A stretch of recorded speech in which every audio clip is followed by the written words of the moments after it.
Buenas noches, hermanos. Qué bueno que ya están con nosotros en el club de lectura.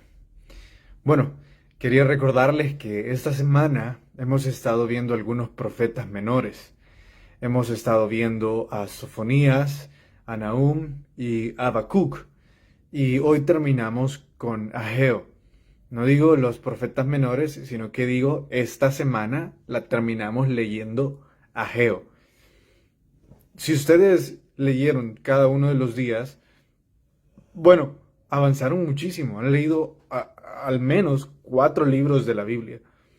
Si no lo han hecho, les animo a que hagan el esfuerzo de ponerse al día, porque son libros muy hermosos.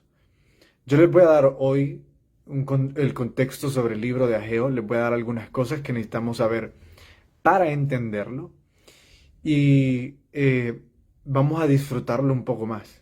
Entonces, vayamos a orar y luego a la Biblia. Jesús, gracias por permitirnos estar esta noche, Señor, acá para poder hablar sobre tu palabra.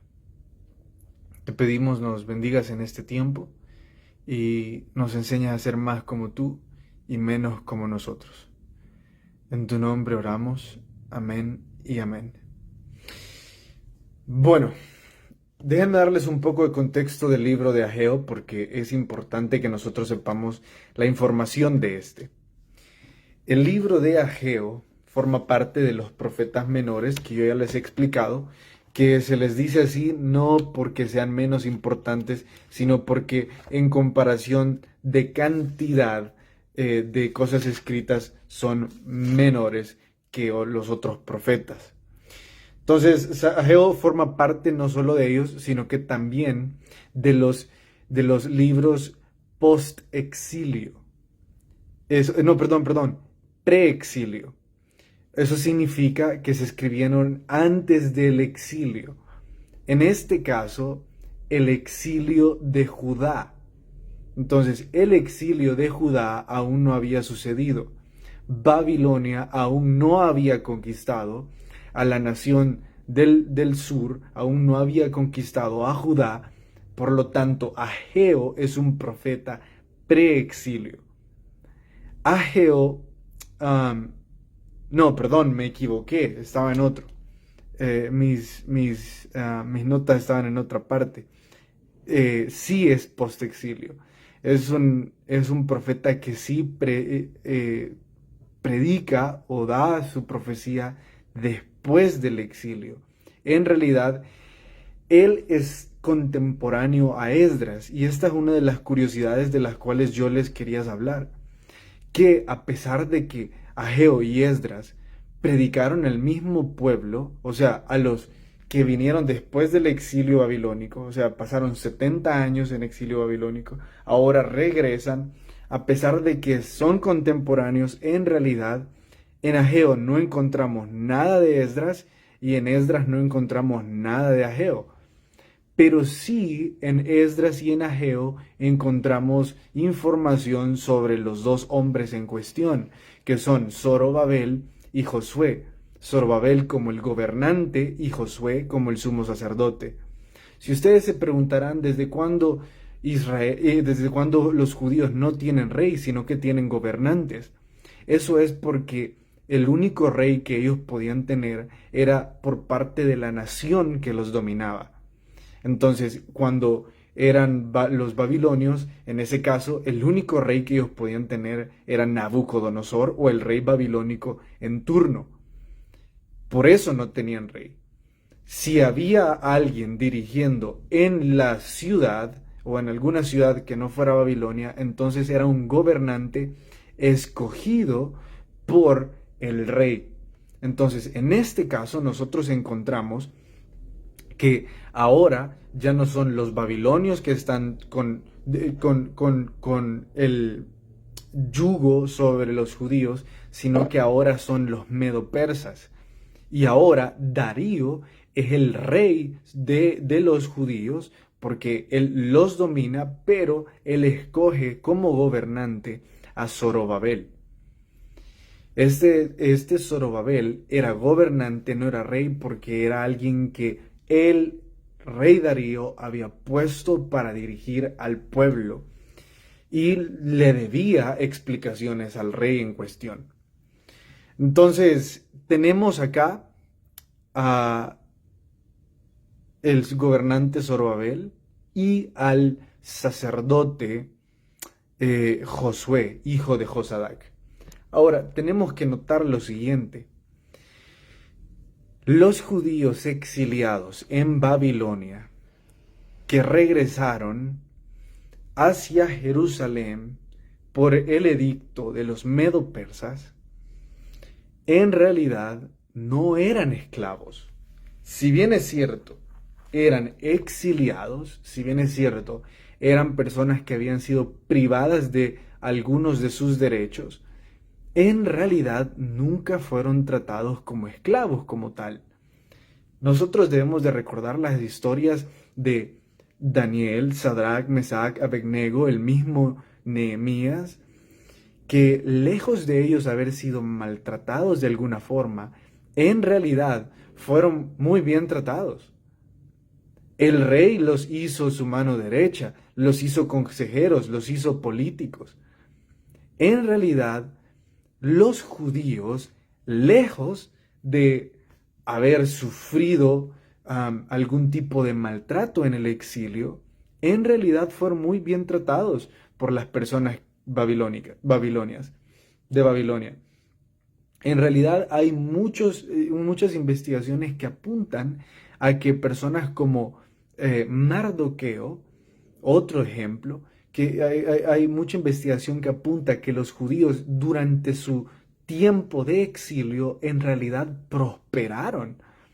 Económicamente prosperaron. Y entonces, ¿por qué lloraban? ¿Por qué sufrían tanto? ¿Por qué el exilio era algo tan trágico? Porque les habían quitado la identidad, le habían quitado aquello de lo que ellos se sentían tan orgullosos, su tierra. Entonces, durante el exilio, ellos crecieron, ¿verdad? Ellos se hicieron hombres y mujeres de negocios, quizás no con muy adinerados, pero sí crecieron, no fueron esclavos. Entonces, cuando hacen los viajes de regreso, no todos quieren regresar. Viene un grupo selecto por la misma razón. Hay algunos que, como Daniel, Dios no los llamó a regresar, sino que les dijo, usted quédese en Babilonia. Pero hubo otros como Nehemías y Esdras que Dios les llamó a regresar. El punto es que los que regresaron no eran del todo personas sin recursos. En realidad eran personas con muy buenos recursos. Entonces quiero que pongan en sus mentes esto. Aquí viene esta familia con recursos y vienen hacia Ciudad Santa, regresan hacia la tierra prometida, con muchos recursos. Escogen su propio pedazo de tierra, escogen cuanto ellos quieren, el gobernante Zorobabel lo aprueba, entonces empiezan a construir sus casas, empiezan a decorarlas, entonces Zorobabel y Josué, comprendiendo lo imperativo del asunto, dice, claro, construyan sus casas, no hay problema, adórnenlas, pónganse cómodos y vamos a construir la casa del Señor, porque también es importante. El problema es que como eran adinerados y tenían recursos, pasaron tanto tiempo dedicándose solo a construir sus propias casas, dedicaron tanto tiempo a adornar sus casas, dedicaron tanto tiempo a solo lo que ellos querían, que no construían el templo. No lo hacían. No iban. No ayudaban, no ofrendaban, no les importaba. Y cada vez que Zorobabel y Josué los motivaban a hacerlo, decían cosas como, aún nos hace falta, denos una semana, denos 2 semanas. Parecía que siempre tenían una excusa. Entonces, en este punto de la historia, Dios manda a Ageo para darles la siguiente profecía. Verso 2 del libro de Ageo. Así ha hablado Jehová de los ejércitos diciendo, este pueblo dice, no ha llegado aún el tiempo de que la casa de Jehová sea reedificada. Ahora ustedes entenderán.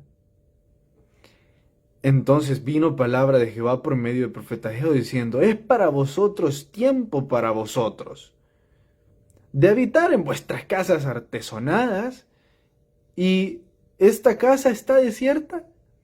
Entonces dice Dios, ustedes el único tiempo que tienen es para artesanar sus casas, es para llenarlas de adornos, pero no tienen tiempo para mí. Voy a poner un paréntesis al contexto de Abdías, porque el hermano José Humbert hizo una pregunta, pero déjenme leerla y ponerme los lentes, hermano José. Dice, la pregunta de Génesis número 4 nos concierne ahora también, ¿es para vosotros tiempo? Sí, ahí está, gracias. No era una pregunta, era como un comentario, ¿verdad? Bueno, gracias hermano José Humbert. Entonces, era como una pregunta, ¿verdad? Era como un comentario en amable, Nico. Sí. Entonces, Dios les manda a Ageo para exhortarlos y decirles la primera pregunta de nuestra guía. ¿Por qué sembraban mucho y recogían poco? También hay otra referencia y dice, coméis y no os saciáis, bebéis y no quedáis satisfechos, os vestís y no calentáis. Y el que trabaja al jornal recibe su jornal en saco roto. Entonces, la idea que está dando ahí Dios es, nada de lo que ustedes hacen les va a servir. No importa cuánto siembren, no van a cosechar. No importa cuánto ganen, se va a ir por el caño. No importa cuán artesonadas tengan sus casas, no las van a habitar. Dios les da esa advertencia, Dios les dice, ustedes van a empezar a sufrir esto. En realidad, el viento solano que habla en el verso, dice, ¿cuál es el verso del viento solano, Nico? ¿Te acordás? Bueno, pero está en el capítulo 1. En realidad, el viento solano era, para responder de una vez esa pregunta, era un tipo de viento seco que traía 2.17. 1.17 creo que es, porque no hay 2.17. Sí hay, ¿verdad? O serí con viento solano, con tizoncillo, entonces con granizo en toda hora vuestras manos. Ese viento solano era un viento fuerte, seco, que traía partículas de arena, que cuando azotaba los campos de maíz, o los campos de trigo, los campos de cualquier cosa, no solo las secaba por ser viento, que eso es lo que el viento hace en los campos, sino que también hería la hoja por las partículas de arena que traía. Era un viento del este, un viento egipcio. Entonces, este viento golpeaba los campos de lo que los agricultores habían hecho y más allá de secarlo, destruían lo que hacían. Entonces, Dios les dice, bueno, esta es una advertencia diferente, pero el punto es, Dios les advierte, pronto va a dejar de venir la lluvia y van a empezar a sufrir. No van a poder vivir acá. Entonces ellos se levantan, el Espíritu de Dios viene sobre Ageo, el Espíritu de Dios también viene sobre Zorobabel y sobre Josué, y los ocupa a ellos como ministros para que ellos puedan ministrar al pueblo, y de repente se levanta todo un avivamiento en el que todos empiezan a trabajar en el templo, empiezan a reconstruir el templo. empiezan a poner sus manos a la obra y no lo hacen porque ellos sean perfectos, porque ellos sean buenos, sino que lo hacen porque el Espíritu del Señor había levantado ese avivamiento. Hermanos, debemos de orar por ese avivamiento. Debemos de orar para que también en nuestros días se levante tal deseo en los corazones del pueblo de que sintamos que el Espíritu nos está llevando a expandir el reino de los cielos, a predicarle a todas partes y que sea algo que nace en el Espíritu. El capítulo 2 de Ageo, déjenme explicarles qué pasa. Dice Zorobabel, dice Ageo, habla a Zorobabel, hijo de Salatiel, gobernador de Judá. ¿Quién ha quedado entre vosotros que haya visto esta casa en su primera gloria? ¿Y cómo la veis ahora? ¿No es ella como nada delante de vuestros ojos? Lo que sucede es que en Esdras sucede una escena bastante hermosa o trágica, ustedes decidan. Los que habían visto el primer templo de Salomón, con toda su hermosura, cuando terminan el segundo templo de Zorobabel y Josué, lloran y se lamentan y dicen, ¡ay, qué desgracia! No es como era antes. Pero los que no habían visto el templo de Salomón lloran, pero lo hacen de alegría porque tienen templo, porque al fin tienen un lugar donde adorar. Curioso que los judíos hoy día, aquellos que no creen que el Mesías ya vino, pero hay algunos que no lo creen. Curioso porque los judíos que no creen que el Mesías ya vino, siguen esperando un templo, siguen tristes porque no tienen un lugar donde adorar al Señor. Entonces, trágico, porque unos llorando porque tenían lo que no querían, y otros llorando porque dicen, al fin tenemos.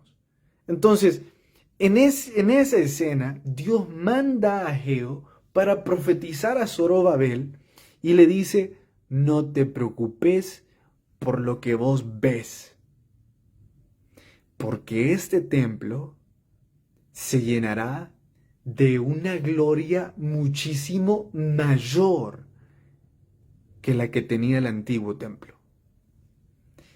Esta es una promesa de mí para ti, le dice Dios a Zorobabel. Imagínense qué hermoso. Zorobabel muy triste, quizás viendo a los ancianos, diciéndole, este no nos gusta. Y Dios le dice, Zorobabel, no te preocupes. Yo voy a habitar ahí. Yo voy a traer mi presencia ahí. Pero escuchá, Zorobabel, la gloria de ese templo va a ser muchísimo mejor, muchísimo mayor que la del antiguo. ¿Y esto por qué?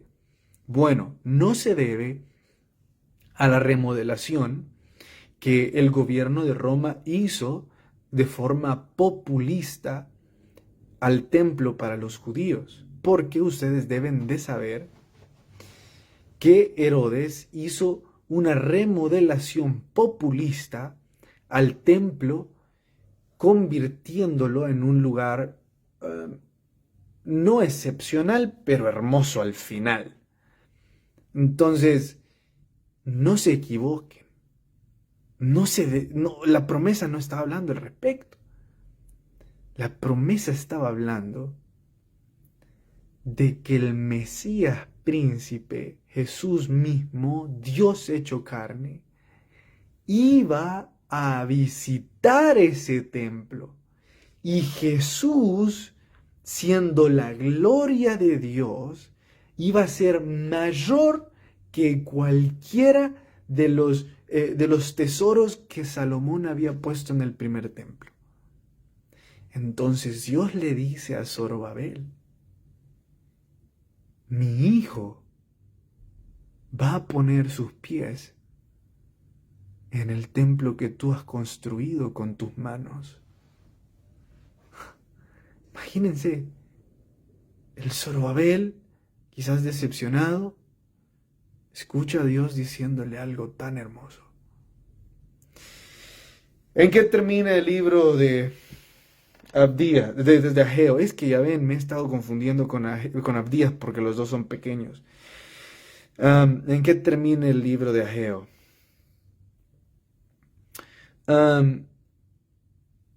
Ellos empiezan a construir el templo, pero empiezan a creer que le están haciendo un favor a Dios.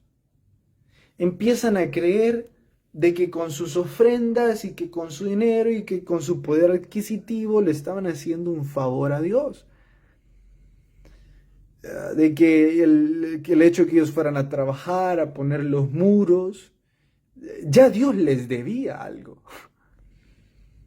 Entonces ellos iban, edificaban y luego regresaban a sus casas a vivir en pecado, a vivir en desobediencia, a vivir de forma inmunda, a adorar dioses ajenos, a ser idólatras. Entonces Dios les dice, no se equivoquen. Verso 14. Así es este pueblo y esta gente delante de mí. Asimismo, toda obra de sus manos y todo lo que aquí ofrecen es inmundo. Y les dice al final, mediten en vuestro corazón. Muchos creen que pueden comprar la santidad como si fuera algún tipo de negocio. Creen que lo que Dios busca es que ellos le hagan el favor a Él de servir, de llegar. Y luego se olvidan de la santidad. La santidad no es un negocio. La santidad es el resultado de la salvación. La santidad no es una opción. Entonces ellos decían, no es necesario que sea santo porque estoy ofrendando, porque estoy sirviendo, porque estoy yendo. No es necesario de que sea santo porque la iglesia me necesita y yo les estoy dando lo que necesitan. Así que la santidad es una opción. La santidad puedo elegir si tenerla o no, y como les estoy haciendo el favor, la santidad importa poco. Entonces Dios les dice ahí, momento, sus manos vienen sucias y todo lo que han hecho está sucio, es inmundo y no sirve para nada. Porque la santidad no es una opción, es el resultado de la salvación. No nos equivoquemos. El hecho de que vayamos a la iglesia, el hecho de que sirvamos, el hecho de que ofrendemos, no significa que ya no debemos buscar la santidad. No significa que ya no importa la obediencia. Todo eso solo son resultados de nuestra salvación. Bueno, hermanos, ¿a qué se refiere el 2:23? En aquel día, dice Jehová de los ejércitos, te tomaré, oh Zorobabel, hijo de Salatiel, siervo mío, dice Jehová, y te pondré como anillo de sellar, porque yo te escogí, dice Jehová de los ejércitos. Ahí es una hermosa promesa a Zorobabel en aquel día. ¿Qué significa en aquel día? Esa es una promesa en realidad mesiánica, que habla de que de la misma forma que Jesús nos ha sellado como su iglesia, así también Dios estaba sellando a Zorobabel. Esa es una profecía mesiánica que habla que nosotros ahora hemos sido sellados por el Espíritu Santo y que Cristo va a regresar por nosotros. Hermanos, qué bendición que estuvieron con nosotros esta noche. Esperamos que también nos acompañen el lunes. Que tengan una tremenda noche.